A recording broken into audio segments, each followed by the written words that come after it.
তোমার নেতা তোমার শায়েখ আসল দলিল না, শয়তানও যে ওলি সে যে দিতে পারে ধোকা।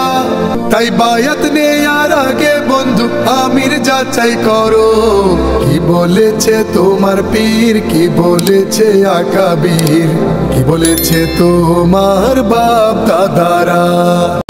السلام عليكم ورحمة الله وبركاته. وعليكم السلام ورحمة الله وبركاته. الحمد لله على إحسانه والشكر له على توفيقه وامتنانه، وأشهد أن لا إله إلا الله وحده لا شريك له تعظيما لشأنه، وأشهد أن سيدنا ونبينا محمدا عبد الله ورسوله الداعي إلى رضوانه، صلى الله تعالى عليه وعلى آله وأصحابه وخلانه إلى يوم عذابه ورضوانه. أما بعد فأعوذ بالله من الشيطان الرجيم. بسم الله الرحمن الرحيم. ولبثوا في كهفهم 300 سنين وازدادوا 9. قل الله أعلم بما لبثوا له غيب السماوات والأرض أبصر به وأسمع ما لهم من دونه من ولي ولا يشرك في حكمه أحدا. واتل ما أوحي إليك من كتاب ربك لا مبدل لكلماته ولن تجد من دونه ملتحدا. আল্লাহ তাআলা ইরশাদ করেন, এবং তারা তাদের গুহায় ছিলেন 300 বছর, আরও 9 বছর তারা বাড়িয়ে দিয়েছে। হে নবী, আপনি বলুন, আল্লাহ তাআলা অধিক জানেন তারা গুহায় কত বছর ছিল। আসমান ও জমিনের গায়ব আল্লাহ তাআলাই জানেন। তিনি কত সুন্দরী না দেখেন এবং কত সুন্দর না তিনি শুনেন। আল্লাহ তাআলা ছাড়া তাদের কোনো অভিভাবক নেই এবং তিনি তার হুকুমে কাউকে শরীক করেন না। এবং হে নবী, আপনার রবের কিতাব হতে আপনার প্রতি যা ওয়াহি করা হয়েছে তা আপনি তিলাওয়াত করুন। আল্লাহর কালিমাত পরিবর্তনকারী কেউ নেই এবং আল্লাহ হতে কোনো আশ্রয়স্থল আপনি খুঁজে পাবেন না। মাকারের এই মসজিদে আয়োজিত জুমা পরবর্তী এই দার্সে উপস্থিত সম্মানিত মুসল্লি ভাইরা, সূরাতুল কাহফ থেকে 3টি আয়াত 25, 26 এবং 27 তিলাওয়াত করে সরল বাংলা অনুবাদ উপস্থাপন করলাম। এই 3টি আয়াতের আলোকে কোরআনে কারীম আমাদেরকে বেশি করে তিলাওয়াত করতে হবে, পাশাপাশি বোঝার চেষ্টা করতে হবে। কিন্তু কোরআন পড়তে গিয়ে কোন কোন কাজ করা যাবে না, কোরআনের কোন কোন বিষয় নিয়ে চিন্তা করা বা গবেষণা করতে নিষেধ করা হয়েছে, এবং কোন কোন বিষয় নিয়ে চিন্তা এবং গবেষণা করতে আমাদেরকে বলা হয়েছে, কোন কোন বিষয় বোঝার চেষ্টা করা হয়েছে, এসব বিষয় আপনাদের সামনে আলোচনা উপস্থাপন করব ইনশাআল্লাহ। সম্মানিত ভাইরা, কোরআনে কারীম আল্লাহ তাআলা নাজিল করেছেন মানব মণ্ডলীর হিদায়াতের জন্য। এই কোরআন, আল্লাহর এই হিদায়াত পথ নির্দেশিকা, যারা গ্রহণ করবে তাদের জন্য কোনো ভয় নেই, তাদের জন্য কোনো চিন্তা নেই। ফামান তাবিআ হুদায়া ফালা খাউফুন আলাইহিম ওয়ালা হুম ইয়াহজানুন। মানবমণ্ডলী অসংখ্য অগণিত অন্ধকার সমূহের মধ্যে মানুষ নিমজ্জিত। এই অন্ধকার সমূহ থেকে আলোর দিকে নিয়ে আসার জন্য আল্লাহ তাআলা এই কোরআন নাজিল করেছেন। যতটুকু বলা প্রয়োজন, যতটুকু আমাদেরকে জানানো প্রয়োজন, যতটুকু আলো আমাদেরকে দেয়া প্রয়োজন, কোরআনের মধ্যে আল্লাহ তাআলা আমাদেরকে দান করেছেন। আলিফ লাম রা কিতাবুন আনজালনাহু ইলাইকা লিতুখরিজান নাসা মিনাল যুলুমাতি ইলান নূর বিইذনি রাব্বিহিম ইলা সিরাতিল আজিজিল হামিদ। আল্লাহ তাআলা ইরশাদ করেন, আলিফ লাম রা কিতাবুন, এটি একটি কিতাব, আনজালনাহু ইলাইকা, হে নবী আপনার প্রতি আমি নাজিল করেছি। কেন? শুধু খতম করার জন্য, শুধু মাথা নাড়ানোর জন্য, শুধু সুললিত কণ্ঠের আওয়াজ কিছু কানের খোরাক দেওয়ার জন্য, শুধু এই জন্য আল্লাহ বলে না। এগুলো তো কোরআন তো তিলাওয়াত করতেই হবে, শুনতে হবে। কোরআন যত বান্দা পড়বে তত সওয়াব, সুবহানাল্লাহ। কিন্তু মূল এই কোরআন নাজিল আল্লাহ তাআলা করেছেন লিতুখরিজান নাসা মিনাল যুলুমাতি ইলান নূর, অন্ধকার সমূহ থেকে আলোর দিকে নিয়ে আসার জন্য। আমাদের ঈমান, আমাদের বিশ্বাস, আমাদের আমল, আমাদের আখলাক, আমাদের চরিত্র, আমাদের সংস্কৃতিতে অনেক ভুল ভ্রান্তি রয়েছে। এগুলো থেকে আমাদেরকে সঠিক পথে নিয়ে আসার জন্য বিশুদ্ধ, নির্ভুল, ত্রুটিহীন যে পথ রয়েছে, এই পথের দিকে আমাদেরকে নিয়ে আসার জন্য আল্লাহ তাআলা কোরআন কারীম নাজিল করেছেন। কোরআনের মধ্যে আল্লাহ তাআলা হিদায়াতের জন্য যা যা প্রয়োজন তা নাজিল করেছেন। এজন্য কোরআনটা পড়তে হবে হিদায়াত গ্রহণ করার নিয়তে। কিন্তু এই কোরআনের মধ্যে ছোটোখাটো অনেক বিষয় আল্লাহ তাআলা এড়িয়ে চলেছেন, আলোচনা করেননি, কারণ এর সাথে আমাদের হিদায়াতের কোনো প্রয়োজন নেই। কিন্তু কাফির মুশরিকরা এবং যারা হিদায়াত থেকে বিমুখ, তারা ওই সকল ছোটোখাটো এবং নিষ্প্রয়োজন বিষয়গুলো বারবার তারা উত্থাপন করত, রাসূল সাল্লাল্লাহু আলাইহি সাল্লামকে প্রশ্ন করত। যেমন, যাতে করে মানুষ দুর্নীতি না করে, চাঁদাবাজি না করে, টেন্ডারবাজি না করে, মানুষের উপর জুলুম শোষণ অত্যাচার না করে, এজন্য কোরআনের মধ্যে বারবার আল্লাহ তাআলা আখিরাত নিয়ে আলোচনা করেছেন। যখন একজন এর ঈমান থাকবে যে এই জীবনটা শেষ জীবন নয়, এই জীবনের পর আরেকটি জীবন আছে আখিরাত, তখন এই মানুষকে জুলুম করতে পারবে? অত্যাচার করতে পারবে? চাঁদাবাজি করতে পারবে? মানুষের হক নষ্ট করতে পারবে না, কারণ তার বিশ্বাস এই জীবনের পর আরেকটা জীবন আছে, সেখানে আমাকে বড় ছোট প্রত্যেকটা আমলের হিসাব দিতে হবে। কোরআনের মধ্যে আল্লাহ তাআলা এত বেশি আখিরাতের আলোচনা করেছেন, এগুলোকে একত্রিত করা হলে 10 পারা হয়ে যাবে, কোরআনের 1/3 হয়ে যাবে। সুবহানাল্লাহ।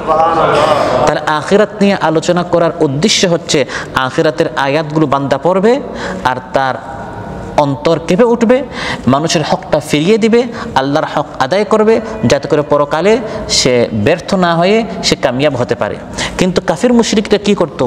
আখিরাতের এই আয়াতগুলো পড়ে, যেটা আখিরাতের আয়াতের উদ্দেশ্য এখান থেকে হিদায়ত নেওয়া, আমল শুধরানো, সেটা না করে তারা এসে রাসূল সাল্লাল্লাহু আলাইহি সাল্লামকে অপ্রয়োজনীয় প্রশ্ন করতে, মুহাম্মদ যে আখিরাতের কথা বলছো, সে আখিরাত কখন হবে, কবে হবে, কোন সনে হবে, কোন মাসে হবে? عما يتساءلون عن النبأ العظيم الذي هم فيه مختلفون كلا سيعلمون ثم كلا سيعلمون يتساءلون আসরে বৈঠকে ক্লাবে যেখানেই তারা বসতো পরস্পর তারা প্রশ্ন করতো, মুহাম্মদ বলে এই জীবনের পর নাকি আরেক জীবন আছে, হাসাহাসি করতো, মশকারি করতো। আনিন নাবাইল আযীম, সে মহাসংবাদ সম্পর্কে, এটা কি আদৌ সম্ভব? আর যদি হয় এটা কখন হবে? আল্লাহ তাআলা বলেন অতি শীঘ্রই তোমরা বুঝবে, যখন সচক্ষে আখিরাত দেখবে, উঠবে, আল্লাহর সামনে হাজির হবে, তখন বুঝবে আমার নবী সাল্লাল্লাহু আলাইহি ওয়াসাল্লাম যা বলেছেন তা সব কি ছিল? সত্য ছিল। ইয়াসআলুনাকা আনিস সাআতি আইয়ানা মুরসাহা, হে নবী তারা আপনাকে জিজ্ঞাসা করে, হে মুহাম্মদ আখিরাত কখন হবে? 10 পারাই তো শুধু আখিরাত আখিরাত, এত পরকাল পরকাল বলো। আমাদের বাবা মারা গেল, দাদা মারা গেল, পরদাদা মারা গেল, কোনোদিন দেখি না কেউ কবর থেকে উঠতে। এত তুমি আখিরাতের কথা বলো, আমাদেরকে বলে দাও এই আখিরাতটা কবে? আখিরাত কবে এটা মূল উদ্দেশ্য নয়, আখিরাত আছে, সেই আখিরাতের জন্য প্রস্তুতি নিয়ে আখিরাত নিয়ে আলোচনা করার মূল উদ্দেশ্য। এই প্রশ্নটি ভালো করে আমাদেরকে শিখিয়ে দেওয়ার জন্য আল্লাহ তাআলা তার পক্ষ থেকে হযরত জিবরিল আলাইহিস সালামকে পাঠালেন। তিনি এসে রাসূল সাল্লাল্লাহু আলাইহি সাল্লামকে কয়েকটা প্রশ্ন করলেন, ইসলাম সম্পর্কে, ঈমান সম্পর্কে, ইহসান সম্পর্কে। এর মধ্যে একটি প্রশ্ন হলো মাতাস সাআ, ইয়া রাসূলুল্লাহ কিয়ামত কখন হবে? রাসূল সাল্লাল্লাহু আলাইহি সাল্লাম উত্তর দিলেন, মাল মাসউলু আনহা বিআলামা মিনাস সাইল, জিজ্ঞাসাকারীর চেয়ে যাকে জিজ্ঞাসা করা হচ্ছে তিনি বেশি জানেন না। পরকাল কখন হবে হে জিবরিল আপনিও জানেন না, আমিও জানি না। এই প্রশ্ন আল্লাহ তাআলা হযরত জিবরিলকে দিয়ে করিয়েছেন মহানবী সাল্লাল্লাহু আলাইহি সাল্লামকে সাহাবায়ে কেরাম আজমাইনদের সামনে গোটা উম্মতকে শিক্ষা দেওয়ার জন্য যে আখিরাত কখন হবে এটা হযরত জিবরিলও জানেন না, রাসূল সাল্লাল্লাহু আলাইহি সাল্লাম জানেন না, আমরা কেউ জানি না। কিন্তু মূল বিষয় হচ্ছে আখিরাত আছে, যখনই হোক আখিরাত অবশ্যই হবে, হতেই হবে। এই জন্য এর একটি নাম হচ্ছে আল হাক্কা, মহাসত্য, হতেই হবে। আল ওয়াকিআ ইযা ওয়াকাতিল ওয়াকিআ, যেটা হওয়ার সেটা হবে। ওয়াকিআ বলা হয় যেটা হওয়ার, অবশ্যম্ভাবী, সেটা ঘটতেই হবে, কোনো সন্দেহ নেই। অতএব নিষ্প্রয়োজন এই সকল প্রশ্ন বাদ দিয়ে কোন দিন হবে, কখন হবে, কোন সময় হবে, মূল উদ্দেশ্য হচ্ছে আখিরাতের প্রস্তুতি নেওয়া। ঠিক তেমনিভাবে কোরআনে কারীমের বিভিন্ন জায়গায় আল্লাহ তাআলা বিভিন্ন ঘটনা উল্লেখ করেছেন। ঘটনাগুলোর উদ্দেশ্য কি? ফাকসুসিল কাসাস লাআল্লাহুম ইয়াতাফাক্কারুন। ইয়াতাফাক্কারুন, এই ঘটনাগুলো নিয়ে মানুষ চিন্তা করবে। অতীত ইতিহাস বলা হয় ইতিহাস থেকে শিক্ষা নেওয়ার জন্য, যাতে করে একই গর্তে আমরা পতিত না হই, একই ভুল আমরা না করি। এটি হচ্ছে কোরআনের মধ্যে আল্লাহ তাআলা অনেক ঘটনা উল্লেখ করেছেন। নবীদের কাহিনী, অনেক ভালো ভালো লোকদের, যেমন লোকমান হাকিমের খিদিরের, এরকম ভালো ভালো অনেক লোকদের কাহিনী, যুলকারনাইনের কাহিনী, কাহাফবাসীর কাহিনী, এগুলো ভালো ভালো লোক। আবার অনেক নবীদের কাহিনী, মুসা আলাইহিস সালাম, আদম আলাইহিস সালাম, হুদ আলাইহিস সালাম, সালেহ আলাইহিস সালাম, এবং পুরো একটি সূরা শুধু এক নবীর কাহিনী, হযরত ইউসুফ আলাইহিস সালামের। সুবহানাল্লাহ। আবার অনেক বড় বড় অপরাধী স্বৈরাচারদের কাহিনী আল্লাহ উল্লেখ করেছেন, ফিরআউনের কথা, আদের কথা, সামুদের কথা। এই সকল কাহিনী কেন শুধু শুনবো আর মাথা নাড়াবো আর সুবহানাল্লাহ আলহামদুলিল্লাহ বলবো, আবার গিয়ে আমার মাহফিল থেকে যাওয়ার পর আমার ফজরের খবর নাই, এই জন্য না। এখানে কি বলা হয়েছে, এটা শুনবো, তারা যে সকল ভালো কাজ করেছে এগুলো করব, তারা যে সকল ভুল করেছে এগুলো আমি এর থেকে দূরে থাকবো, যাতে করে আমার জীবনে এই ভুলগুলো না হয়। এই ঘটনাগুলো যখন নাজিল হতো, ওই আখিরাত সংক্রান্ত বিষয় যেরকম কাফির মুশরিকরা নিষ্প্রয়োজন প্রশ্ন করত, কোরআনের মধ্যে আল্লাহ বলছেন এই ধরনের একদল মানুষ পাওয়া যাবে, তারা মূল এই ঘটনা নিয়ে চিন্তা না করে, এই ঘটনা থেকে আমি কি শিখলাম, কাফের ঘটনা, লোকমান হাকিমের ঘটনা, ইউসুফ আলাইহিস সালামের কাহিনী, নূহ আলাইহিস সালামের জামানার যে প্লাবন এসেছে সেই কাহিনী, এই সকল কাহিনী থেকে কি শিখলাম, এই সকল কথা বাদ দিয়ে তারা এই ঘটনা কখন হয়েছে, ওই ব্যক্তির নাম কি, কোথায় হয়েছে, এই সকল ছোটখাটো বিষয় নিয়ে তারা ঝগড়ায় লেগে যায়, মূল উদ্দেশ্যটি তারা বাদ দিয়ে দেয়। আমি শুরুতেই বলেছি কোরআন এসেছে হিদায়তের জন্য, যতটুকু আমাদের হিদায়তের জন্য প্রয়োজন ততটুকু আল্লাহ তাআলা উল্লেখ করেছেন, আর যতটুকু প্রয়োজন নেই সেটা আল্লাহ তাআলা উল্লেখ করেন নেই। ওই ব্যক্তির নামটাকে আল্লাহ উল্লেখ করেননি, কারণ নামটা জেনে আমাদের কোনো লাভ নেই।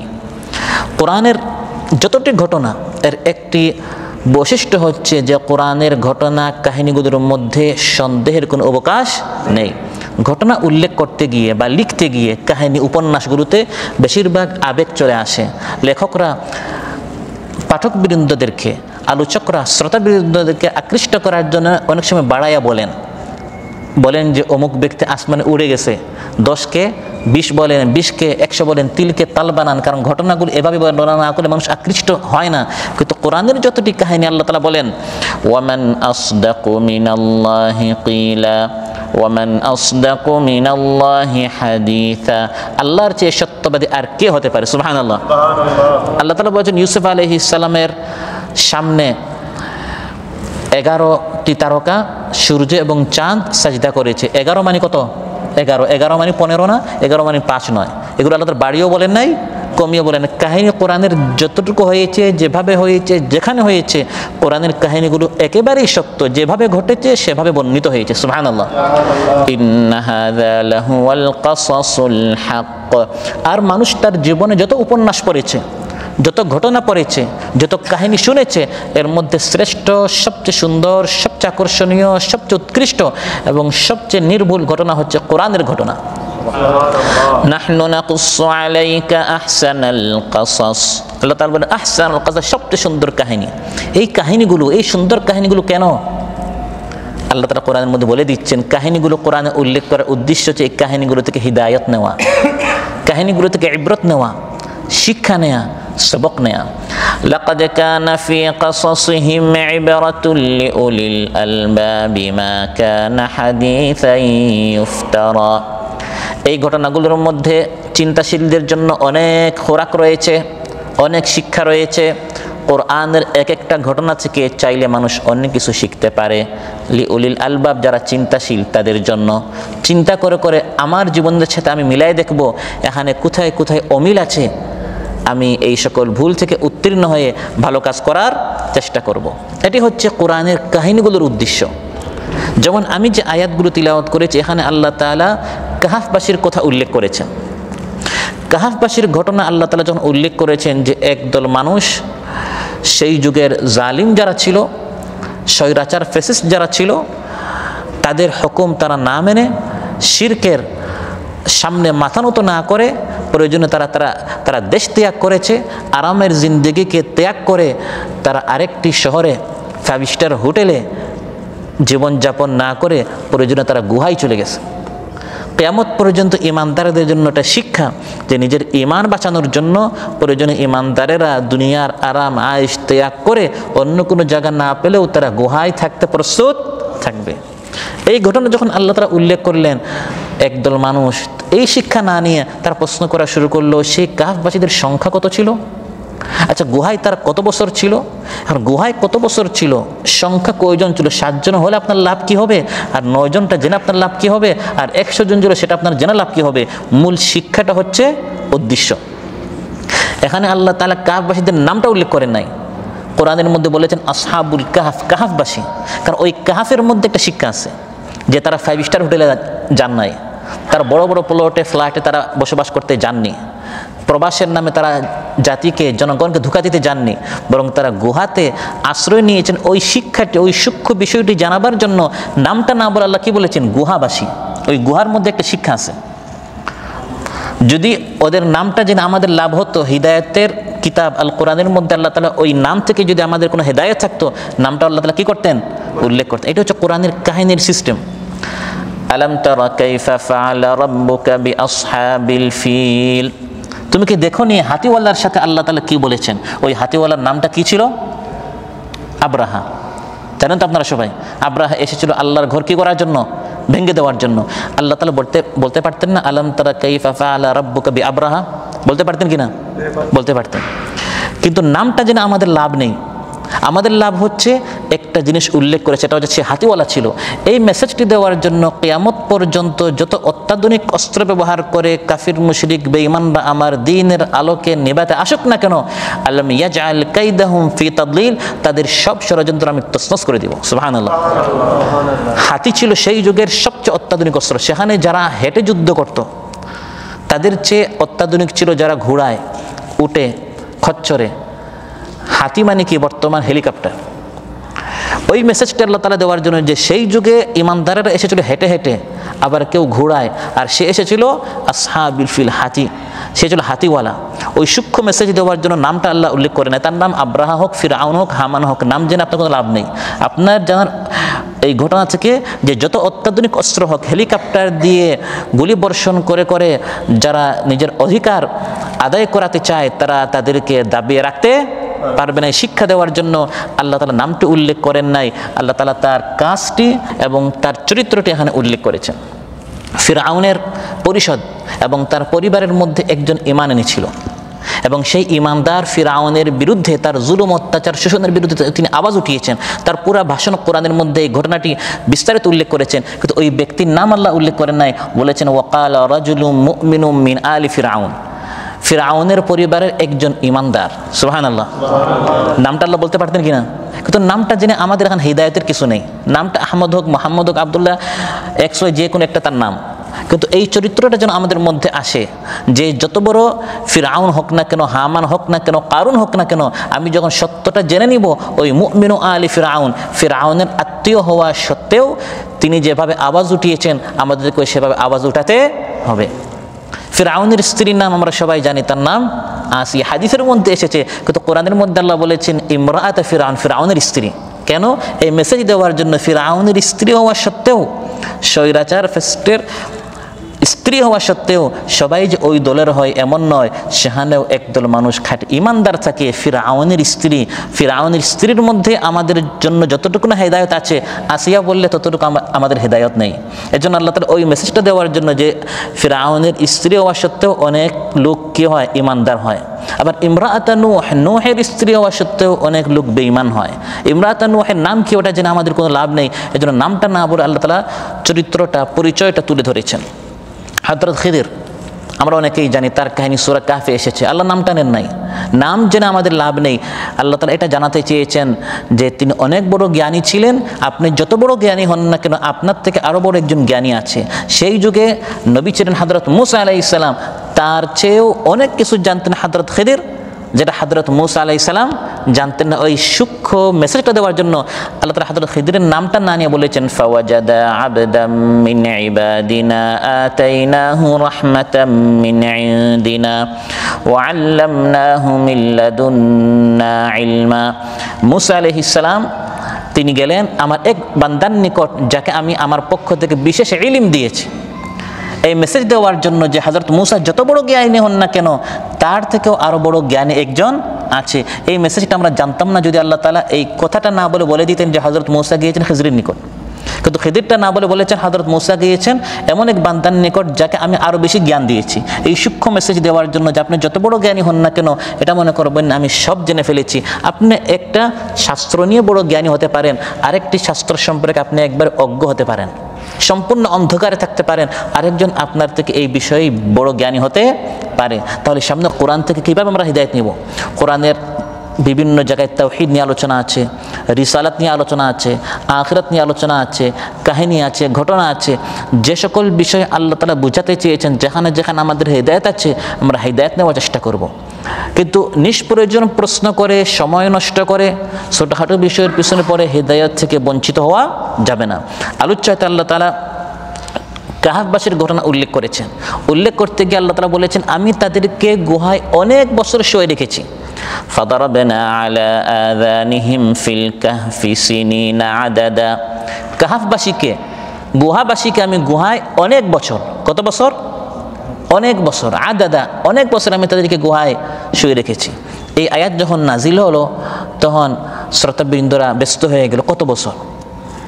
ওই প্রতিবাদে আল্লাহ তাআলা আলোচ্যাত নাজিল করেছেন। আমি আল্লাহ তাআলা বলেছি অনেক বছর। এই শিক্ষা দেওয়ার জন্য যে খাবার না দিয়ে পানি না দিয়ে গুহায় অনেক বছর আমি রাখতে পারি, এই শিক্ষা দেওয়ার জন্য কত বছর এটা জেনে তোমাদের কোনো লাভ নেই। আবার তারা ব্যস্ত হয়ে গেল সংখ্যা কত ছিল, সালাসাতুর রাবিউহুম কালবুহুম, কেউ বলে 3 জন চতুর্থ কুকুর ছিল, কেউ বলে 5 জন ষষ্ঠ কুকুর ছিল, কেউ বলে 7 জন অষ্টম কুকুর ছিল। তারা ব্যস্ত হয়ে গেল। আল্লাহ তাআলা বলেন কুর রাব্বি আ'লামু বি'iদ্দাতিহিম, আমার রব বেশ জানে তাদের সংখ্যা কত ছিল। সংখ্যা নিয়ে ব্যস্ত না হয়ে ঘটনার শিক্ষাটা জানার চেষ্টা করো। এই যে আলোচনা আমি করছি এটা আমাদের দেশে বেশি প্রয়োজন। আমাদের দেশের মাহফিলগুলোতে অধিকাংশ আলোচনা যেগুলো হয় মূল শিক্ষা বাদ দিয়ে ছোটোখাটো বিষয়গুলো নিয়ে আলোচনা করা হয়। এই ঘটনা থেকে মূল শিক্ষাটা কি এটা আমাদের শিখতে হবে। কাহাফবাসীর মূল শিক্ষা হচ্ছে যে অনেক বছর আল্লাহ তাআলা কয়েকজন যুবককে, আল্লাহ তাআলার নাম না নিয়ে কয়েকজন মানুষ বলেন নাই, বলেছেন কয়েকজন যুবক। এটাও একটা শিক্ষা। আল্লাহ তাআলা বলেছেন ঈদ আওয়াল ফিতে, যখন একদল তরুণ যুবক গিয়েছে। এখানে একটা শিক্ষা আছে না, যে জালেমের বিরুদ্ধে যুগে যুগে আওয়াজ উঠায় ছাত্ররা, তরুণরা, যুবকেরা। সুবহানাল্লাহ। ভাষা আন্দোলনে রফিক বলেন, আব্দুল জব্বার বলেন, আব্দুল সালাম বলেন, শফিউর বলেন, যারা আওয়াজ উঠিয়েছে অধিকাংশরা যুবক ছিল, তরুণ ছিল। এবং 24-এর ছাত্র নাগরিক আন্দোলনে নেতৃত্ব কারা দিয়েছে? যুবকরা দিয়েছে। এবং সেই যুগে কাহাফবাসীর বিস্তারিত আপনারা পড়বেন। প্রতি জমায় তো আমরা সূরা কাহফ তিলাওয়াত করি, শুধু তিলাওয়াত না করে আমরা অর্থ সহ পড়ব। একদল যুবকদের ঘটনার প্রেক্ষিতে আল্লাহ একটা সূরা নাজিল করলেন এবং প্রতি জুমাবার এই সূরাটি পড়া সুন্নত।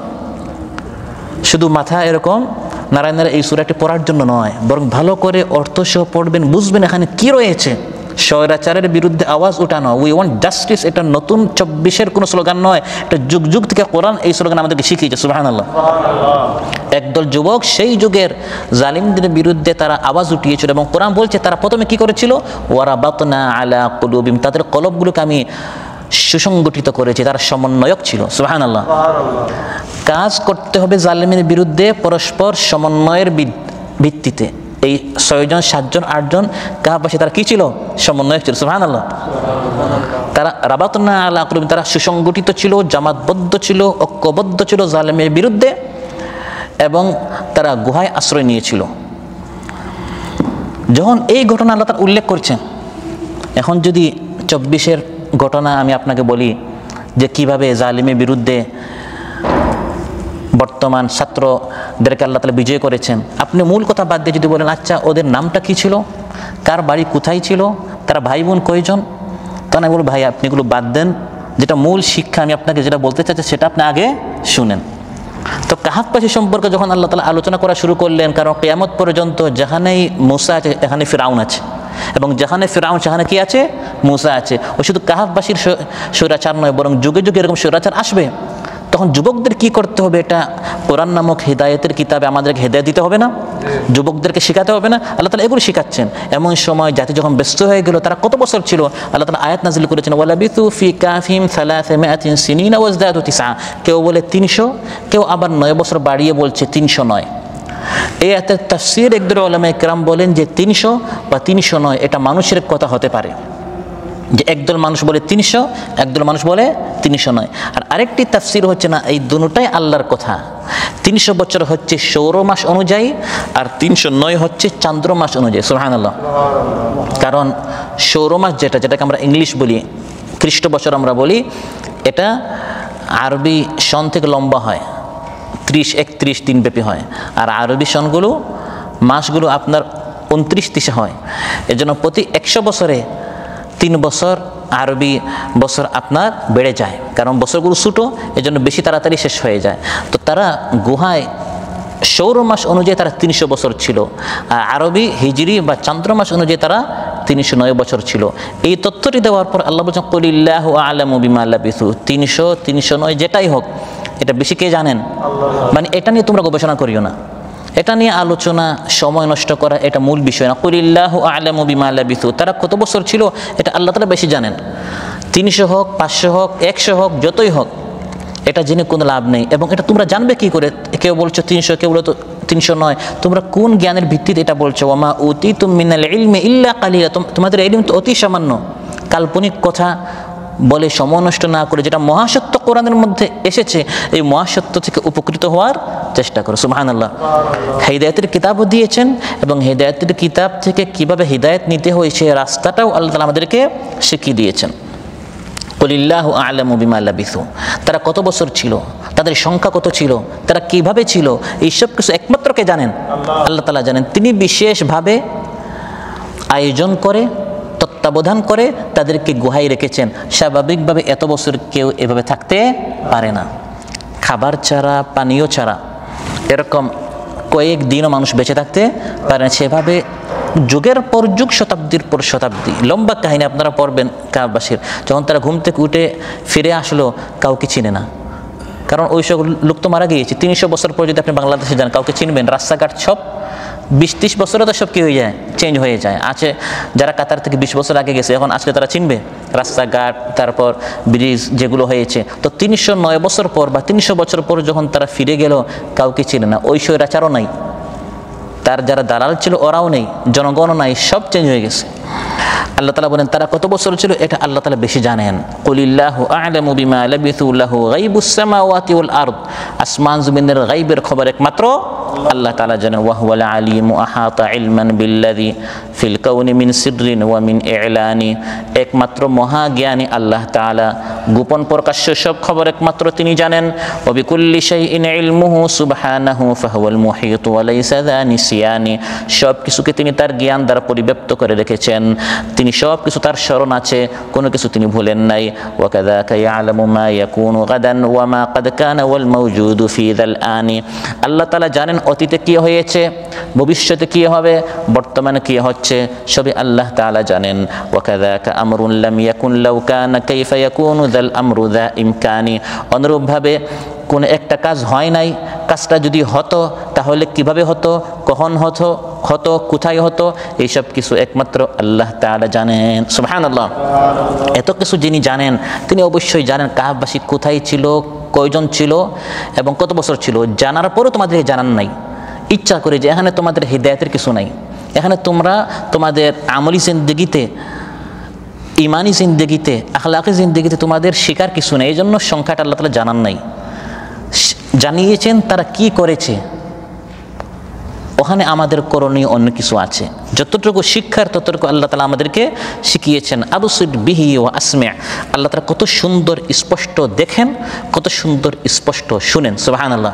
তিনি ভালো করে দেখেছেন, শুনেছেন, জানেন তারা কত বছর ছিল, এত সত্ত্বেও যতটুকু প্রয়োজন ততটুকু শিখিয়েছেন। আল্লাহ কতটুকু সুন্দর শুনেন, দেখেন। ছোট্ট একটা ঘটনা, খাউলা বিনতে সালাবা রাদিয়াল্লাহু আনহা একজন সাহাবিয়া রাসূল সাল্লাল্লাহু আলাইহি ওয়াসাল্লাম নিকট এসে তার স্বামীর বিরুদ্ধে অভিযোগ করছেন। আয়েশা রাদিয়াল্লাহু আনহা বলেন তিনি শিকায়ত করেছেন মেহরাবে, আর আমি আয়েশার ঘর ছিল মেহরাবের কাছে, সেই যুগে এসিও নাই, অত্যাধুনিক আপনার মানে বিল্ডিংও ছিল না, হালকা আপনার মাটির ঘর ছিল। সব কিছু শোনার কথা, আমি হালকা হালকা শুনছি যে খাউলা তার স্বামীর বিরুদ্ধে অভিযোগ করেছেন, কিন্তু আমি ভালো করে বিষয়টা শুনতে পারছি না পার্শ্বের এই রুম থেকে। অথচ তার অভিযোগ করতে যখনই শেষ হয়েছে, 7 আসমান আরশের উপর থেকে আল্লাহ তাআলা আয়াত নাযিল করলেন, ক্বাদ সামিআ আল্লাহু কাওলাল্লাতী তুজাদিলুকা ফী যাওজিহা, আল্লাহ তাআলা ভালো করে শুনেছেন খাওলা তার স্বামী সম্পর্কে কি অভিযোগ করছেন। সুবহানাল্লাহ। ওয়াল্লাহু ইয়াসমাউ তাহাউরাকুম, হে নবী আপনার এবং খাওলার সাথে কি কথা হয়েছে সেটা আল্লাহ তাআলা জানেন। ইন্নাল্লাহা সামিউম বাসির, আল্লাহ সব শুনেন সব দেখেন। আয়েশা রাদিয়াল্লাহু আনহা বলেন এই কয়েক মিটার দূর থেকে আমি কোনো কিছু আমি ভালো করে স্পষ্টভাবে শুনতে পারলাম না। তাবারাকাল্লাযী ওয়াসিআ সামউহু কুল্লা শাই, তার শ্রবণ শক্তি দৃষ্টিশক্তি কত ব্যাপক এবং শক্তিশালী। সুবহানাল্লাহ। সাত আসমান উপর থেকে শুনে সঙ্গে সঙ্গে সমাধান কোরআনের সূরাতুল মুজাদালার শুরুতে আল্লাহ তাআলা নাজিল করে দিলেন। সুবহানাল্লাহ। সম্মানিত ভাইরা, এভাবে কোরআন আমাদেরকে তেলাওয়াত করতে হবে, কোরআন বুঝার চেষ্টা করতে হবে, কোরআন থেকে হিদায়াত নেওয়ার চেষ্টা করতে হবে। কিভাবে কোরআন তিলাওয়াত করতে হবে, তিলাওয়াতের আদব কি, এবং ঘটনা থেকে শুরু করে আখিরাত, তাওহীদ, রিসালাত, নির্দেশ নিষেধ যা কোরআনের মধ্যে আছে, এখান থেকে আমরা কীরকম উপকৃত হতে পারি। কারণ আমাদের সমাজে একদল বলে কোরআন যারা সাধারণ মানুষ তারা বুঝতেই পারবে না, তারা শুধু আপনার তিলাওয়াত করবে, এরকম একটা কথা আমাদের সমাজে আছে না? না, কোরআনটা আমাদের পড়তে হবে, বুঝতে হবে, বুঝার পরে হিদায়াত কোথায় এটাও আমাদের জানতে হবে। অযথা বিষয় নিয়ে সময় নষ্ট না করে মূল বিষয় নিয়ে আমাদের, যেমন হযরত লোকমান নবী ছিলেন না, ওলি ছিলেন না, হাকিম ছিলেন, এটা নিয়ে ঝগড়া। উনি যেটাই হন না কেন তিনি তার ছেলেকে কী উপদেশ দিয়েছেন সেটা আপনি শুনেন, সেটা আমল করেন। উপদেশটা কি ওখানে আমাদের জন্য শিক্ষা রয়েছে। তিনি নবী হলেও আপনার লাভটা কি হবে। তারপর ইবলিস, আদম আলাইহিস সালামের সাথে যে কাহিনী হলো, ইবলিস জান্নাতে প্রবেশ করেছে কিনা, ওয়াসওয়াসা কিভাবে দিল, তার নাম কি ছিল, এগুলো জেনে আমাদের লাভটা কি। মূল এই ঘটনার যেটা শিক্ষা যে ইবলিস থেকে সতর্ক হতে হবে, শয়তান আমাদের সাথে আছে, আমাদেরকে সে পথভ্রষ্ট করতে পারে। তারপর ইবলিসের মতো অহংকারী করা যাবে না, আদম আলাইহিস সালামের মতো সঙ্গে সঙ্গে আল্লাহর নিকট তওবা করতে হবে, রাব্বানা যালামনা আনফুসানা। এভাবে ঘটনা থেকে যেটা মূল শিক্ষা এগুলো আমাদের শিখতে হবে। অযথা বিষয়গুলো নাম কাহিনী সংখ্যা এগুলো বলে বলে মূল হিদায়াত থেকে আমরা অনেক দূরে চলে যাই। মা লাহুম মিন দুনিহি মিন ওয়ালিয়্যিন ওয়া লা ইউশরিকু ফি হুকমিহি আহাদা। কাহাফবাসীর এই ঘটনা থেকে বড় একটি শিক্ষা আল্লাহ তাআলা উল্লেখ করছেন। মা লাহুম মিন দুনিহি মিন ওয়ালি, আল্লাহ তাআলা ছাড়া মানুষের আর কোনো অভিভাবক নেই, আর কোনো ওয়ালি, কোনো সাহায্যকারী নেই। আল্লাহ তাআলা যদি কাউকে বাঁচাতে চান, খাবার দিতে চান, পানি দিতে চান, বা খাবার পানীয় ছাড়া বাঁচাতে চান, সেটা গুহায় হোক, জঙ্গলে হোক, প্রজ্বলিত আগুনে হোক, সমুদ্রের ভিতরে হোক, আল্লাহ তাআলা তাকে বাঁচাতে পারেন। সুবহানাল্লাহ। ইব্রাহিম আলাইহিস সালামকে তার জাতি জ্বলন্ত আগুনে নিক্ষেপ করলো, কিন্তু আল্লাহ তাআলা তার জন্য মা লাহুম মিন দুনিহি মিন ওয়ালি, আল্লাহ তাআলা ছাড়া অন্য কোনো অভিভাবক নেই, ওয়ালি নেই। আল্লাহ তাআলা যদি কারো ওয়ালি হয়ে চান, কারো দায়িত্ব যদি আল্লাহ নিয়ে নেন, জ্বলন্ত আগুনের ভিতরে আল্লাহ তাআলা তাকে বাঁচাতে পারেন। ইব্রাহিম আলাইহিস সালামকে আল্লাহ তাআলা দাউ দাউ করে জ্বলছে সেই আগুনের ভিতরে কিভাবে বাঁচিয়েছেন। আগুনের প্রতি আল্লাহ তাআলা নোটিশ জারি করে দিলেন, কুলনা ইয়া নারু কুনি বারদান ওয়া সালামান আলা ইব্রাহিম, হে আগুন আমার ইব্রাহিমের জন্য শান্তিদায়ক ঠান্ডা হয়ে যাও। সুবহানাল্লাহ। এটি হচ্ছে কাহাফবাসীর ঘটনা থেকে বড় শিক্ষা যে আল্লাহ তাআলা গুহার ভিতরে তাদেরকে 309 বছর খাবার ছাড়া পানীয় ছাড়া আল্লাহ তাদের অভিভাবক হয়েছেন বিদায় আল্লাহ তাআলা তাদেরকে বাঁচাতে পেরেছেন। ইব্রাহিম আলাইহিস সালামকে নিশ্চিত মৃত্যু, অগ্নির ভিতরে মানুষকে জ্বলতে হয়, পুড়তে হয়, ছাই ভস্য হয়ে যেতে হয়, কিন্তু আল্লাহ তার অভিভাবক হয়ে গিয়েছেন, আল্লাহ তাআলা তাকে বাঁচিয়ে দিন। সুবহানাল্লাহ। সমুদ্রের ভিতরে যদি মানুষ ঝাঁপিয়ে পড়ে, সাধারণত ডুবে মানুষকে মারা যেতে হয়, ধ্বংস হতে হয়, কিন্তু আল্লাহ তাআলা মুসা আলাইহিস সালাম আর বনী ইসরাঈলকে বাঁচাতে চাইলেন, তাদের ওলি, তাদের অভিভাবক আল্লাহ তাআলা হয়ে গেলেন। فأوحينا إلى موسى أن اضرب بعصاك البحر فانفلق فكان كل فرق كالطود العظيم। যখন মুসা আলাইহিস সালাম সমুদ্রের সামনে আসলেন, আল্লাহ তাআলা বললেন, হে মুসা তোমার হাতে যে লাঠি আছে ওই লাঠি দ্বারা তুমি সমুদ্রে আঘাত করো। আঘাতের সঙ্গে সঙ্গে আল্লাহ তাআলা সমুদ্রের ভিতরে 12টি রাস্তা করে দিলেন। সমুদ্রের ভিতরে ডানে বামে সব দিকে ভয়ঙ্কর উত্তাল তরঙ্গ, ঢেউ আর ঢেউ, কিন্তু মুসা আলাইহিস সালাম এবং বনী ইসরাঈলকে আল্লাহ বাঁচাতে চেয়েছেন, তাদের ওলি আল্লাহ হয়ে গেছেন। আল্লাহ তাআলা তাদেরকে বাঁচাতে চেয়েছেন, বাঁচিয়েছেন, বিশ্ববাসীকে আল্লাহ তাআলা দেখিয়ে দিয়েছেন। সুবহানাল্লাহ। আপনি এই ঘটনা থেকে এটা শিখেন যে আল্লাহ তাআলা কিভাবে মুসা আলাইহিস সালাম বনী ইসরাঈলকে বাঁচাতে পেরেছেন, আমাদেরকেও বাঁচাতে পারবেন। রাস্তা কত ফিট লম্বা ছিল, কতটুকু উঁচু ছিল, বনী ইসরাইলের সংখ্যা কত ছিল, এটি তো আমার আপনার আমলি জিন্দেগিতে বা ইমানি বা ইয়াকিনি বিশ্বাসের জিন্দেগিতে আমাদের কিছু আসে যায় না। তাদের সংখ্যা 1000 হোক, 1200 হোক, 1 লাখ হোক, 2 লাখ হোক, তাতে আমার আপনার কী লাভ হবে? এটা জেনে আমাদের কোনো লাভ হবে? আমাদের লাভ হবে এটা যে আল্লাহ তাআলা বলে দিচ্ছেন যে আল্লাহ তাআলা কীভাবে বাঁচাতে পারেন নিশ্চিত মৃত্যু এবং ধ্বংসের মাঝখানে, উত্তাল তরঙ্গের সমুদ্রের মাঝখানেও। এই পৃথিবীর ইতিহাসে আস্ত একজন মানুষ মাছের পেটে যাওয়ার পর বাঁচতে পারে না, এটা হচ্ছে তার নিশ্চিত মৃত্যু। কিন্তু আল্লাহ তাআলা যদি কার আপন হয়ে যান, ইউনূস আলাইহিস সালাম যখন মাছের পেটে চলে গেলেন, ফানাদা ফিয যুলুমাতি আল্লা ইলাহা ইল্লা আনতা সুবহানাকা ইন্নী কুনতু মিনাজ জালিমিন। দোয়া ইউনূস যেটাকে বলা হয়, তিনি এই দোয়াটি পড়লেন, হে আল্লাহ, আপনি ছাড়া কোনো সত্য মাবুদ নেই, আপনি পবিত্র, আমি আমার নফসের উপর জুলুম করেছি। আল্লাহ তাআলা খুশি হয়ে গেলেন, ইউনূস আলাইহিস সালামের ওলি অভিভাবক আল্লাহ তাআলা হয়ে গেলেন। আল্লাহ তাআলা বলেন, অনুগ্রহ করে দয়া করে আমি ইউনূসকে বাঁচিয়ে দিলাম। সুবহানাল্লাহ। লাউলা আন তাদারাকাহু নি'মাতুম মির রাব্বিহি লানুবিযা বিল আরাই ওয়া হুয়া মাযমুম। আল্লাহ যদি ইউনূসের উপর দয়া না করতেন, তাহলে ইউনূস আলাইহিস সালাম কিয়ামত পর্যন্ত লালাবিথা ফি বাতনিহি ইলা ইয়াউমি ইউবআসুন, পুনরুজ্জীবিত পুনরুত্থিত হওয়ার দিন পর্যন্ত তাকে মাছের পেটে থাকতে হতো। কিন্তু আল্লাহ তাআলা তাকে বাঁচিয়েছেন। আমাদের জন্য শিক্ষা, বিপদে পড়েছেন, সংকটে পড়েছেন, মুসিবতে পড়েছেন, মনে হচ্ছে সব দরজা বন্ধ হয়ে গিয়েছে, আপনরা পর হয়ে গেছে, সব রাস্তা যখন বন্ধ, আল্লাহ যদি আপনার ওলি হয়ে যান, আল্লাহ তাআলা আপনার জন্য বের হওয়ার রাস্তা অবশ্যই উন্মুক্ত করে দিতে পারেন। সুবহানাল্লাহ। এটি হচ্ছে কাহাফবাসীর ঘটনা থেকে অন্যতম শিক্ষা, মা লাহুম মিন দুনিহি মিন ওয়ালি ওয়ালা ইউশরিকু ফি হুকমিহি আহাদা। আল্লাহ তাআলা তার হুকুমে তার কোনো শরিক নেই, তিনি যেটা বলেন এটাই চূড়ান্ত। এটি হচ্ছে এই ঘটনা থেকে আরেকটা শিক্ষা, আল্লাহর সিদ্ধান্ত আমি কাহাফবাসীকে বাঁচাবই, এটা আল্লাহর হুকুম, এটা আল্লাহর সিদ্ধান্ত। এবং আল্লাহর সিদ্ধান্ত তাদেরকে গুহায় রাখবেন 309 বছর। এখন এটা 308ও হবে না, 310ও হবে না।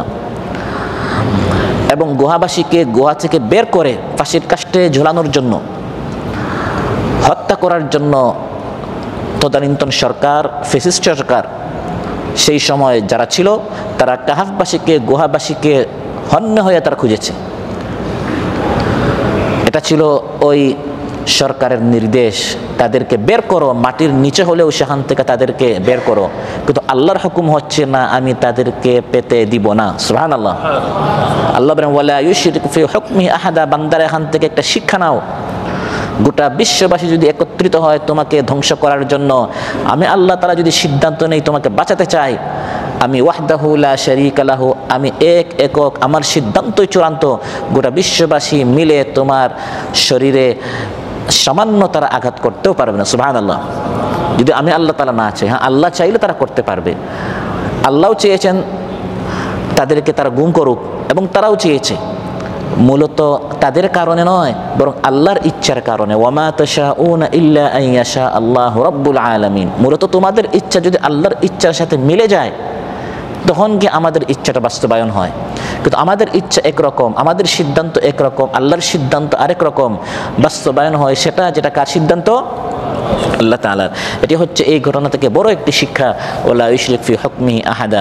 অতএব হুকুম, নির্দেশ, সিদ্ধান্ত, ফাইসালা একমাত্র চলতে হবে কার? আল্লাহ তাআলা। ওয়ালা ইউশরিক ফি হুকমিহি আহাদা। ইনিল হুকমু ইল্লা লিল্লাহি আমারা আল্লা তা'বুদু ইল্লা ইয়্যাহু যালিকাদ দীনুল কাইয়্যিম ওয়ালাকিন্না আকসারান নাসি লা ইয়ালামুন। আল্লাহ বলেন, হুকুম তো শুধু আল্লাহরই চলে। এই আসমান জমিন নিখিল বিশ্বে, গোটা পৃথিবীতে নির্দেশ, হুকুম, অর্ডার শুধু আল্লাহর চলে, এবং তিনি অর্ডার করছেন, হুকুম করছেন, আল্লাহ ছাড়া অন্য কারো তোমরা ইবাদত করো না। আল্লাহর হুকুম থেকে, আল্লাহর সিদ্ধান্ত থেকে মুখ ফিরিয়ে নেয়া। আল্লাহ একটা সিদ্ধান্ত দিয়েছেন, রাজনীতি এভাবে হতে হবে, সমাজনীতি এরকম হতে হবে, শিক্ষানীতি এরকম হতে হবে, অর্থনীতি এরকম হতে হবে, এটা আল্লাহর সিদ্ধান্ত মাফরুদ, এটা আল্লাহ ফরজ করে দিয়েছেন। আনজালনাহা ওয়া ফারাদনাহা, সূরা আমি নাজিল করেছি এবং আমি ফরজ করে দিয়েছি। আপনি সে বললেন না, একটু সংযোজন করেন, আল্লাহর এই বিধানটা একটু বাদ দেন, আমাদের মন মস্তিষ্ক প্রসূত রাজনীতির বা অর্থনীতির বা শিক্ষানীতির বা পরিবার নীতির বা উত্তরাধিকারী আইনের বা ফৌজদারি দণ্ডবিধির একটু এখান থেকে বাদ দেন, আর আমাদেরটা একটু আপনি ঢুকান। আপনি আল্লাহর হুকুমের মধ্যে শিরিক করেছেন। কারণ আল্লাহ আলুচ্ছাতে বলছেন ওয়ালা ইউশরিকু ফি হুকমিহি আহাদা, আল্লাহ তার হুকুমের মধ্যে আহাদা কাউকে, সেটা নবী হোক, ওলি হোক, সিদ্দিক হোক, ইমাম হোক, শহীদ হোক, নেতা হোক, পীর হোক, বুজুর্গ হোক, যেই হোক, এই ক্ষেত্রে আল্লাহ তাআলা কোনো ছাড় দেন না যে তার সাথে কাউকে শরীক করা হোক। একক শুধু আল্লাহর সিদ্ধান্ত চলবে। ওয়াকাদা রাব্বুকা, তোমার রবের যে ফয়সালা, তোমার রবের যে সিদ্ধান্ত, এটাই চলতে হবে। কারণ আসমানও তার, জমিনও তার, হুকুম চলবে একমাত্র আল্লাহ তাআলা। আর আল্লাহর হুকুম থেকে যারা মুখ ফিরিয়ে নিজেদের বিধান চালু করতে চায়, আবার মুসলিম দাবি করে, কোরআন বলছে এরা হচ্ছে মুনাফিক। কোরআন বলছে এরা হচ্ছে মুনাফিক। وَإِذَا دُعُوا إِلَى اللَّهِ وَرَسُولِهِ لِيَحْكُمَ بَيْنَهُمْ إِذَا فَرِيقٌ مِّنْهُمْ مُعْرِضُونَ وَإِنْ يَكُنْ لَهُمُ الْحَقُّ يَأْتُوا إِلَيْهِ مُذْعِنِينَ। মুনাফিকদের সম্পর্কে কোরআনের মধ্যে আল্লাহ তাআলা আলোচনা করেছেন যে শুধু আমি আল্লাহর হুকুম চলবে, অথচ মুনাফিক মসজিদে এসে আল্লাহর হুকুম মানে, আল্লাহর কথা মতো নামাজ পড়ে। এখানে বলে না যে রুকুটা আল্লাহর কথা মতো, সাজদা আমি করব আমার নেতার মতো, আর আমি আত্তাহিয়াত পড়ব আমার বাবার মতো, আর আমি দুরুদ পড়ব আমার বাবা হুজুর বা নানা হুজুর বা পীর ইত্যাদির মতো, বরং পুরা নামাজটা পর আল্লাহর হুকুম মতো।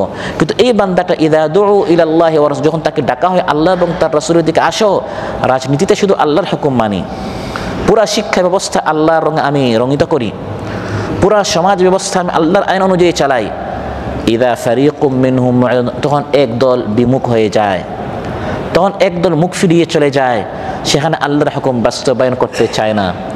হ্যাঁ, আল্লাহ বলেন যেখানে তার স্বার্থ আছে, তখন আবার বলে আমি মদিনার সনদ চাই। যখন দেখে যে ইসলামের হুকুম চালু হলে এই জায়গাটা সে পাবে, এই জমিনটা সে পাবে, এই মালটা সে পাবে, তখন সে বলে হ্যাঁ মদিনার সনদ চাই, কারণ ইসলাম শান্তির ধর্ম। কিন্তু যখন দেখে যে ইসলাম প্রতিষ্ঠা হলে হাতছাড়া হয়ে যাবে, চুরি বন্ধ হয়ে যাবে, দুর্নীতি বন্ধ হয়ে যাবে, টেন্ডারবাজি বন্ধ হয়ে যাবে, দখলদারিত্ব বন্ধ হয়ে যাবে, চাঁদাবাজি বন্ধ হয়ে যাবে, শোষণ, জুলুম, অত্যাচার, নিপীড়ন বন্ধ হয়ে যাবে, আমার হাতের কামাই টাকা পয়সা আমার হাতছাড়া হয়ে যাবে, তখন সে বলে না আল্লাহর এই সকল হুকুম বাস্তবায়ন করতে দেয়া হবে না। এরা আল্লাহর হুকুমের সাথে শিরিক করছে। আল্লাহ বলেন ওয়ালা ইউশরিক ফি হুকমিহি আহাদা। অতএব হে নবী, এই কোরআনের মধ্যে আমি আল্লাহ তাআলা যেভাবে ঘটনা বর্ণনা করেছি সেটাই পড়ুন, সেটাই জানুন, সেটাই তিলাওয়াত করুন, সেটাই বুঝুন, সেটাই অধ্যয়ন করুন, তাহলে আপনার জীবন, আপনার গোটা উম্মতের জীবন বদলে যাবে। সুবহানাল্লাহ। মানুষ কি বলছে, সমাজ কি বলছে, অমুক তমুক কি বলছে, এটা জেনে আমার কোনো লাভ নেই। আমার জানতে হবে আল কোরআন কি বলছে। সুবহানাল্লাহ। তাই কাহাফবাসীর ঘটনা উল্লেখ করার পর হিদায়াতের সর্বশেষ গ্রন্থ শাশ্বত জীবন বিধান কোরআন সম্পর্কে আল্লাহ তাআলা বলেন ওয়াতলু মা উহিয়া ইলাইকা মিন কিতাবি রাব্বিকা লা মুবাদদিলা লিকালিমাতিহি ওয়া লান তাজিদা মিন দুনিহি মুলতাহাদা। হে নবী, গুহাবাসীর সংখ্যা কত ছিল, কত বছর তারা ছিল, ইত্যাদি বিষয়গুলো নিয়ে তারা মতভেদ করছে। যতটুকু প্রয়োজন আমি আল্লাহ তাআলা বলে দিয়েছি। ইশারা করে আল্লাহ তাআলা বলে দিয়েছেন তাদের সংখ্যা ছিল 60 জন, বলে দিয়েছেন তারা ছিল 309 বছর। এছাড়া অতিরিক্ত আর কিছু আমাদের জানার প্রয়োজন নেই, অন্যের কাছ থেকেও জানার প্রয়োজন নেই। যতটুকু জানার আছে এই কোরআনে, শিক্ষণীয় বিষয় এখান থেকে আমাদের উদ্ঘাটন করতে হবে। অতএব মানুষ কি বলছে, মানুষের রচিত কিতাব বা আলোচনা কথাবার্তা নয়, আপনি তিলাওয়াত করুন, পাঠ করুন, পড়ুন, অধ্যয়ন করুন। মা উহিয়া ইলাইকা মিন কিতাবি রাব্বিক, আপনার রবের পক্ষ থেকে যে কিতাব নাজিল হয়েছে সেই কিতাবটি। সুবহানাল্লাহ। কোরআনের অন্যতম একটি হক হচ্ছে কোরআনটাকে আমাদের বেশি বেশি করে তিলাওয়াত করতে হবে, তিলাওয়াত করতে হবে। তিলাওয়াতের অর্থ বাংলায় আমরা সাধারণত করি পাঠ করা। তিলাওয়াতের অর্থ পাঠ করা নয়, কিরাআতকে বাংলায় বলা হয় পাঠ করা। পাঠ করা এটাকে আরবিতে কি বলা হয়? কিরাআত। আর তিলাওয়াতের বাংলা অনুবাদ হচ্ছে অনুসরণ করা। ওয়াশ-শামসি ওয়া দুহাহা ওয়াল কামারি ইযা তালাহা। আল্লাহ বলেন ওয়াল কামার, চাঁদ, তালাহা তিলাওয়াত করে সূর্যের, অনুসরণ করে। বর্তমান বিজ্ঞান সায়েন্স যেটা বলছে হাজার বছর আগে কোরআনটা বলে দিয়েছে যে চাঁদের আলো নিজস্ব নয়, বরং গৃহীত আলোটি সে মূলত রাতের বেলা এটা সে আলোকিত হয়ে থাকে। তাহলে আল্লাহ তাআলা বলছেন যে চাঁদ সূর্যের তিলাওয়াত করে, তার মানে কি সে সূর্যকে পড়ে পাঠ করে না। ওয়াল কামারি ইদা তালাহা, মানে চাঁদ সূর্যের অনুসরণ করে, সূর্য থাকে সামনে, পিছনে থাকে চাঁদ। তাহলে আল্লাহ তাআলা যে বলছেন আমাদেরকে কোরআন তিলাওয়াত করতে, এর অর্থ কি? কোরআনটা অনুসরণ করো। স্বাভাবিকভাবে কোরআন অনুসরণ করতে হলে আপনাকে বুঝে পড়তে হবে। আপনি শুধু পাঠ করলেন, পাঠ করাটা হচ্ছে কোরআন অনুসরণ করার প্রাথমিক ক্লাস, প্রথম অধ্যায়, প্রথম আপনার কাজ হচ্ছে পাঠ করা।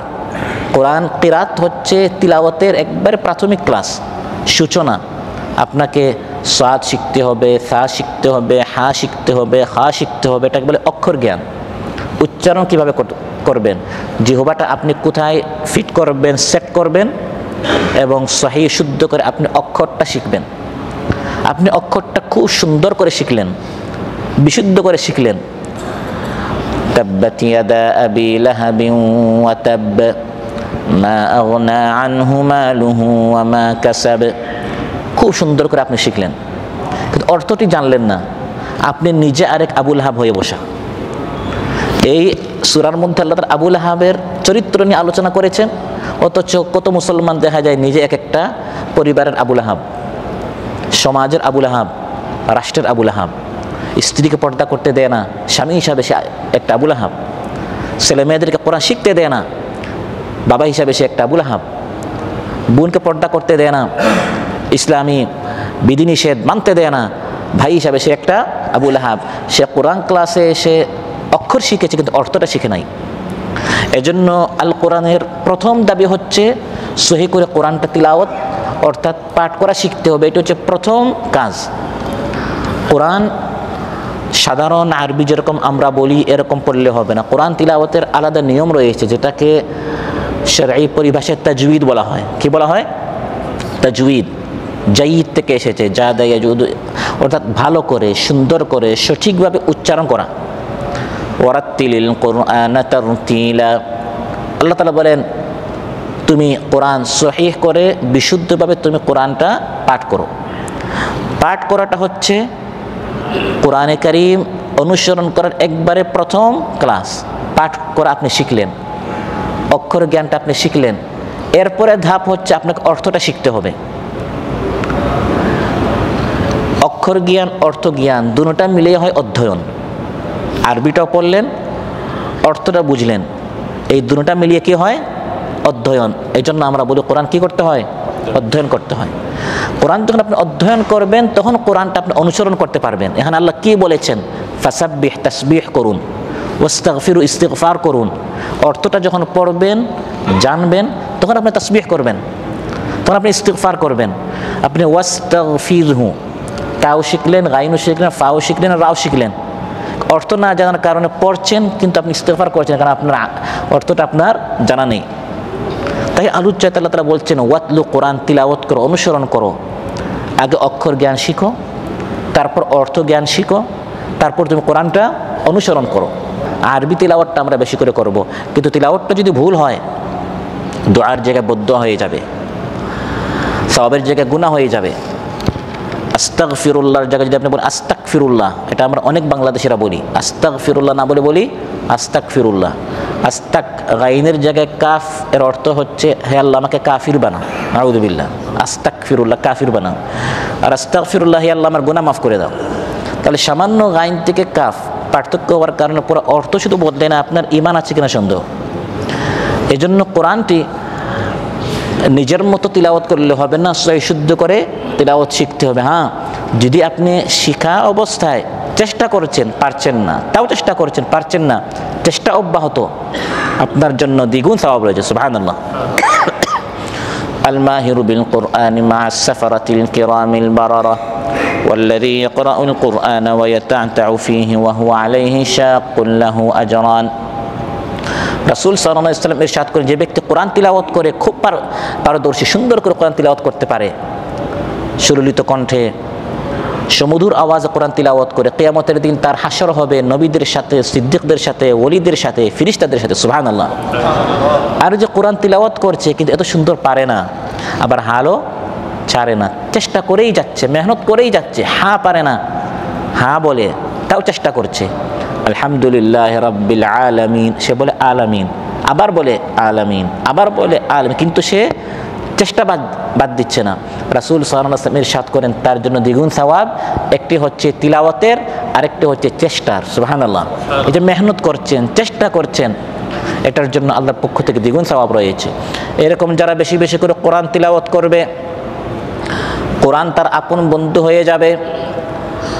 কোরআন কিয়ামতের দিন তাকে ছাড়বে না, ধরে তাকে জান্নাতে নিয়ে যাবে, তার জন্য সুপারিশ করবে, শাফাআত করবে। রাসূল সাল্লাল্লাহু আলাইহি ওয়াসাল্লাম ইরশাদ করেন, ইকরাউল কুরআন ফাইন্নাহু ইয়াতি ইয়াউমাল কিয়ামাতি শাফিআন লিআসহাবি। বেশি বেশি করে কোরআন তিলাওয়াত করো, কারণ কোরআনওয়ালাদের জন্য কিয়ামতের দিন আল্লাহর নিকট শাফাআত করবে, সুপারিশ করবে। সুবহানাল্লাহ। সম্মানিত ভাইরা, বেশি বেশি করে আমাদেরকে কোরআন তিলাওয়াত করতে হবে, এবং এটি হচ্ছে আল্লাহর সাথে এমন ব্যবসা যে ব্যবসায় কোনো লস নেই। এক এক অক্ষরে কত করে? 10 করে নেকি। মান ক্বারা হারফাম মিন কিতাবিল্লাহি ফালাহু হাসানা। কোরআন থেকে যে ব্যক্তি এক অক্ষর তিলাওয়াত করবে তার জন্য একটা নেকি। ওয়াল হাসানাতু বিআশরি আমসালিহা, এই এক নেকিকে আল্লাহ তাআলা 10 নেকিতে বাড়িয়ে দিবেন। সুবহানাল্লাহ। এই জন্য এটি হচ্ছে এমন ব্যবসা যে ব্যবসা কোনো লস নেই। পারলেও সওয়াব, না পারলেও সওয়াব, চেষ্টা করে যাচ্ছেন এর জন্য দ্বিগুণ সওয়াব। ইন্নাল্লাযীনা ইয়াতলুনা কিতাবাল্লাহি ওয়া আকামুস সালাতা ওয়া আনফাকু মিম্মা রাযাকনাহুম সিররান ওয়া আলানিয়া ইয়ারজুনা তিজারাতান লান তাবুর লিইওয়াফিয়াহুম উজুরাহুম ওয়া ইয়াজিদাহুম মিন ফাদলিহি ইন্নাহু গফুরুন শাকুর। অতএব এই কোরআনকে আমাদের পড়তে হবে, কোরআন জানতে হবে। এমন কিতাব আমরা পেয়েছি, এটা পরিবর্তন হওয়ার দরকার নেই। বলা হয় সংবিধান সম্পর্কে বিশেষজ্ঞ, আমাদের সমাজে আছে না, আইন বিশেষজ্ঞ, সংবিধান বিশেষজ্ঞ, তারা যে কিতাবের উপর বিশেষজ্ঞ, এটা বারবার চেঞ্জ হয়। আজকে একটা জানলো, কালকে এটা আবার চেঞ্জ হয়ে যায়। ফলে হীনমন্যতায় তারা ভুগে যে এমন একটা জিনিস জানলাম, এটা আবার মিথ্যা প্রমাণিত হলো, এটা আবার চেঞ্জ করতে হলো, এটা আবার সংস্কার করা প্রয়োজন হলো। আমাদেরকে আল্লাহ এমন একটি কালাম দিয়েছেন, 1400 বছর আগেও কুল আউযু বিরাব্বিন নাস, এখনও কুল আউযু বিরাব্বিন নাস, কিয়ামত অবধি কুল আউযু বিরাব্বিন নাস। না 10 বছর পরে আল্লাহ বলবেন না এখন থেকে কুল আউযু বিরাব্বিল জিন বা কুল আউযু বিরাব্বিল মালাইকা। আগে বলেছিলাম বিরাব্বিন নাস, এখন একটু সংবিধান সংস্কার করতে হবে, একটু সংযোজন করতে হবে, এরকম আসবে না। লা মুবাদদিলা লিকালিমাত, আল্লাহ বলেন কোরআন তিলাওয়াত করো, তোমাদেরকে এমন কালাম দিয়েছি যেটা চেঞ্জ করার, তাবদিল করার, পরিবর্তন করার, সংস্কার করার, সংশোধন করার, সংযোজন করার, বিয়োজন করার, পরিমার্জন করার কোনো প্রয়োজন নেই। সুবহানাল্লাহ। চেঞ্জ করবে কেন? কোরআনের প্রত্যেকটা সংবাদ সত্য, প্রত্যেকটা নির্দেশ নিষেধ ন্যায় ইনসাফের ভিত্তিতে প্রতিষ্ঠিত। সুবহানাল্লাহ। একটা কিতাব পরিবর্তন বা সংশোধন করতে হয় কেন? কারণ আগে যা লেখা হয়েছিল বা বলা হয়েছিল, একটা খবর, একটা সংবাদ দেওয়া হয়েছে, এটা পরে অসত্য প্রমাণিত হয়েছে, তখন পরের সংস্করণে বলা হয় যে আগের সংস্করণে একটা ভুল ছিল, একটা খবর আমরা দিয়েছি, একটা তথ্য দিয়েছি, এটা সঠিক হয়নি, এখন আমরা সঠিক তথ্য দিচ্ছি। আল্লাহ বলেন কোরআনের প্রত্যেকটা সংবাদ হচ্ছে সত্য। মান ক্বালা বিহি সাদাকা। আর কোরআনের যত বিচার আছে, আগে আল্লাহ তাআলা একটা বিচার করলেন, হত্যার বদলা হত্যা, চোরের হাত কাটতে হবে। পরে আল্লাহ চিন্তা করলেন না, এটা একটু বেশি হয়ে যাচ্ছে বা এটা একটু কম হয়ে যাচ্ছে, একটু চেঞ্জ করতে হবে, না এটার কোনো প্রয়োজন নেই। এটা মানুষের ক্ষেত্রে হয়। আজকে এক সরকার একটা আইন করলো, 10 বছর পর আরেক সরকার বা এই একই সরকার চিন্তা করে আমাদের আগের আইনটা ঠিক হয় নাই, এখন একটু সময় উপযোগী করতে হবে, একটু চেঞ্জ করতে হবে, সংস্কার করতে হবে। আল্লাহ বলেন না, আল্লাহর প্রত্যেকটা সংবাদ সত্য, প্রত্যেকটা আইন বিধান হচ্ছে ন্যায় ইনসাফের ভিত্তিতে প্রতিষ্ঠিত। সুবহানাল্লাহ। ওয়া তাম্মাত কালিমাতু রাব্বিকা সিদকান ওয়া আদলান লা মুবাদদিলা লিকালিমাতিহি ওয়া হুয়াস সামিউল আলিম। অতএব আল্লাহর এই কালাম আমাদের তিলাওয়াত করতে হবে। এর মধ্যে আমাদের কল্যাণ, লা মুবাদদিলা লিকালিমাত, আল্লাহর কালিমাত কখনো চেঞ্জ হয় না, পরিবর্তন হয় না। ওয়ালান তাজিদা মিন দুনিহি মুলতাহাদা। আল্লাহ তাআলা বলেন, হে নবী, এই ওহীর প্রচার না করে, এই কোরআন না পড়ে আল্লাহ তাআলা তার নবীকে বলছেন, আসলে আমাদেরকে বলছেন। রাসূল সাল্লাল্লাহু আলাইহি ওয়াসাল্লাম তার কোরআন থেকে বিমুখ হবেন না, কিন্তু নবীকে যদি আল্লাহ তাআলা এত কঠোর কথা বলতে পারেন, আমাদের বিষয়টা তো আরও অনেক ভয়ঙ্কর, খুব সাবধানে থাকতে হবে। আল্লাহ বলছেন, হে নবী, এই কোরআন ত্যাগ করে যদি আপনি মানুষ কি বলে এগুলোর দিকে যদি আপনি ওইগুলো চর্চা করা শুরু করেন, মানুষের লেখা বই আপনি ওইগুলো নিয়ে ব্যস্ত হয়ে যান, ওয়ালান তাজিদা মিন দুনিহি মুলতাহাদা, যদি এই কোরআন প্রচার না করে কোরআন থেকে আপনি বিমুখ হয়ে যান, অথবা এই ওয়াহির বাক্য বলিতে যদি আপনি কোনো হেরফের করার চেষ্টা করেন, তবে আল্লাহর হাত থেকে আপনি বাঁচতে পারবেন না। লান তাজিদা মিন দুনিহি মুলতাহাদা, অতএব এই কোরআনের মধ্যে যা আছে এটাই সত্য। ওয়াসতাবির লিইবাদাতিহি, আল্লাহর ইবাদত, আল্লাহর কোরআনের উপর আপনি অটুট থাকুন, এটাই সত্য, এটাই প্রতিষ্ঠা করতে হবে। আল্লাহ তাআলা আমাদের সবাইকে কোরআনটা বেশি বেশি করে তিলাওয়াত করার তৌফিক দান করুন। কোরআনটা সহিহ করে বিশুদ্ধ করে যেন আমরা উচ্চারণ করতে পারি, তিলাওয়াত করতে পারি, কিরাত করতে পারি, আল্লাহ তাআলা সবাইকে তৌফিক দান করুন। যা পড়ি তা যেন আমরা বুঝতে পারি, কোরআনের বুঝ, কোরআনের সমুজ আল্লাহ তাআলা আমাদের সবাইকে তৌফিক দান করুন এবং কোরআন সুন্নাহ এর আলোকে নিজের জীবন গড়ার আল্লাহ তাআলা সবাইকে তৌফিক দান করুন। সুন্নতি জিন্দেগি আমাদের সবার জীবনে আনার তৌফিক দান করুন। দ্বীনি মাহৌল, দ্বীনি পরিবেশ আমাদের ঘরের মধ্যে, আমাদের সমাজের মধ্যে চালু করার আল্লাহ তাআলা তৌফিক দান করুন। আসসালামু আলাইকুম ওয়া রাহমাতুল্লাহি ওয়া বারাকাতুহু। তোমার নেতা তোমার শায়েখ আসল দলিল না, শয়তানও যে ওলি সে যে দিতে পারে ধোকা। তাই বায়াত নেয়ার আগে বন্ধু আমির যাচাই করো, কি বলেছে তোমার পীর, কি বলেছে আকাবির, কি বলেছে তোমার বাপ দাদারা।